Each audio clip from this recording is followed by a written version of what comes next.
Hello and welcome to the Padlads YouTube channel. My name is Reese and today this will be my honest Cuphead Delicious Last Course review. Cuphead's been out for around about a month now at this point and we've just finished it on stream. I had a great time with it, but I think it's time for me to tell you people at home who might not have bought this yet whether or not you should go out and spend your money on it. So first things first guys, let's dive straight into it. The negatives. The flying level on this game was an absolute pain in the ass. I'm not gonna lie guys, this absolutely infuriated me.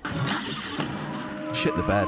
It's not necessarily the fact that it was really difficult, but they're just not as good as the other bosses. And when you're flying around in that little plane, it just seems that that level stands out for me. Out of this whole game is the only bit that I didn't really enjoy. So they had a flying level in it, but they also took out the running guns. The running guns in the original Cuphead game to me were one of my favourite parts. I admit, yes, Cuphead is more than a platformer. Cuphead is so much more than a platformer, but the running guns were still a nice way to get the coins. Talking about the coins though, we'll talk about the parry levels later on in the video. Also, the last negative thing I would like to say about Cuphead DLC is the fact that it's very, very similar to mainline game. So if you are aware of the mainline game and you enjoyed it, definitely this DLC is probably for you. If you've never played Cuphead before, seeing this DLC will probably make you none the wiser because it is very much the same stuff and there's nothing really new or special in this DLC. And to be deadly honest, they are probably the biggest negatives, in my opinion,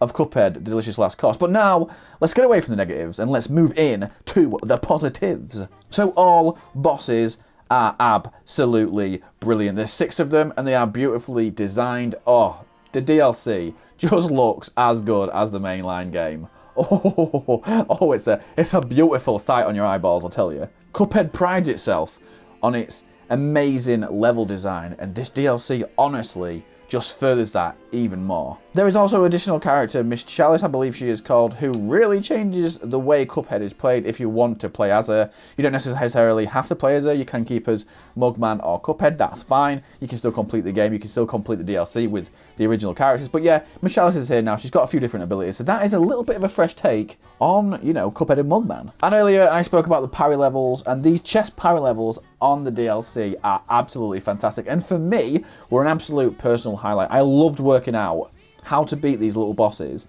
and how much more intricate they got as you went further on. And don't get me even started on the gauntlet. The gauntlet for these parry fights is so challenging. Sometimes Cuphead can make you feel like you are consistently losing and you're not getting better, whereas these parry levels make you feel like if you fail, then it's kind of on you a little bit, and I like that. I like that on Cuphead. It really made me feel good, this one did.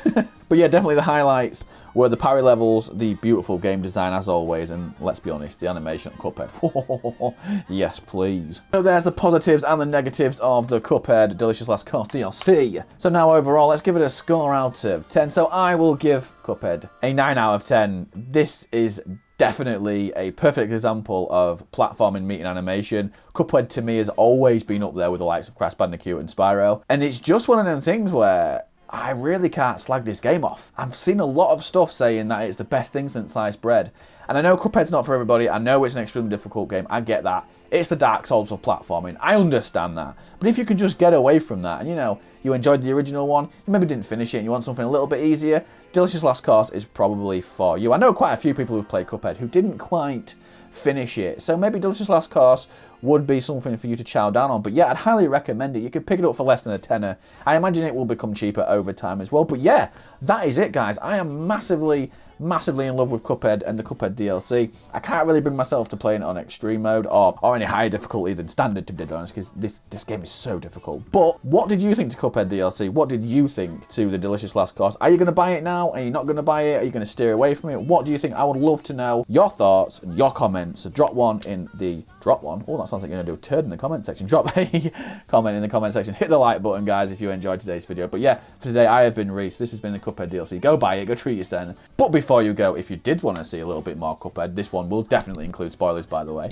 It's all the bosses and all the parry missions, what we put out a few weeks ago. So yeah, go check that out. Maybe check them out if you're stuck on the game. But yeah, we'll see you on the next one. Thanks, guys. Yes, there we go again. We see done with the triple in one stream. Let's go.